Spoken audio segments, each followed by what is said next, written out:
let's get straight into it. Let's not waste no time. If you haven't heard the news, the fantastic news. Well, it's terrible news for me. I'm an Arsenal fan. I want to see him continue. Ruben Amorim has been sacked from Man United. Yes, Manchester United have sacked their manager, head coach, whatever he wants to call himself, Ruben Amorim, after 14 months of Ruben Amorim's reign of terror. Manchester United fans, you've finally been liberated. You've been liberated. I personally, as an Arsenal fan, wanted to see you guys keep Amorim for a little bit longer. I believe he would have brought you to the championship. And when I say the championship, I don't mean the Premier League title. I mean the championship, the division. We got to take a deeper look into it and see where it all went wrong for Ruben Amorim. Where did it all go wrong? Where did it all go wrong for Ruben Amorim? And I'm here to tell you, it's a catalog of things. This club is rotten. This club is cursed. He's the 10th manager since Sir Alex Ferguson. The 10th.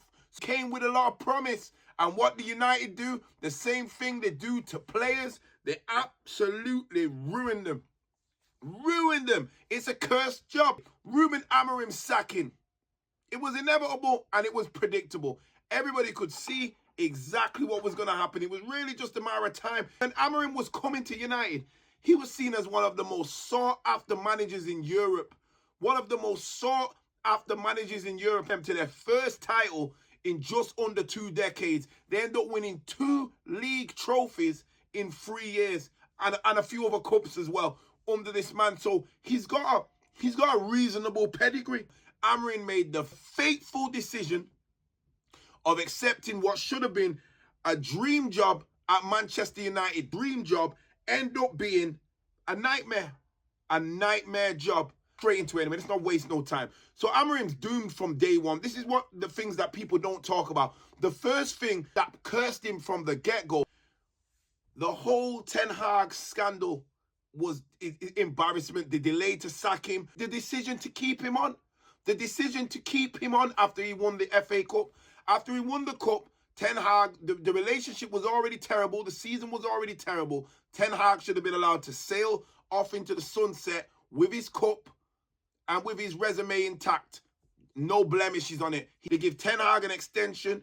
They give Ten Hag a few months. They give him a window. That's the key thing here. They gave him a transfer window to spend their money, buy all these players, and then they sack him in November. Then bring Amorim in to kind of like do a fixed job. Amorim wanted to come to the club and have a pre-season, have the summer, so he can start bringing in his own transfer targets, his own players. And even the club themselves have said they wanted him in at the beginning of a campaign so they could give him a season to settle in and wouldn't judge him on that season, and they'll start judging him on the next season when he's had his time to implement his vision. None of that happened because a manager that you're going to sack, you're giving access to your transfer budget. Yeah, this is a manager that you have no interest in keeping. And then you sack him. Can anybody say to me how many of those signings worked? Not many. That's the answer.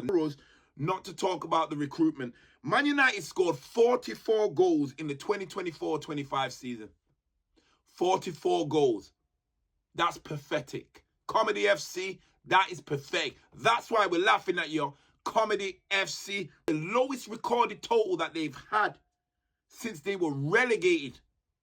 I like to always point that out. Man United, remember, your ass got relegated. With the recruitment being known to be outrageously bad, that's where you got the likes of Cunha coming in, Brian Mbeumo, Sesko, over £200 million spent.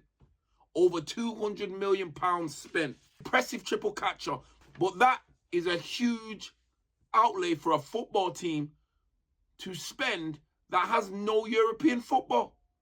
They've got no European football. They play once a week. Now, even though he's addressed the attack, he made a costly mistake. Addressed the midfield with the same urgency that he addressed the attack.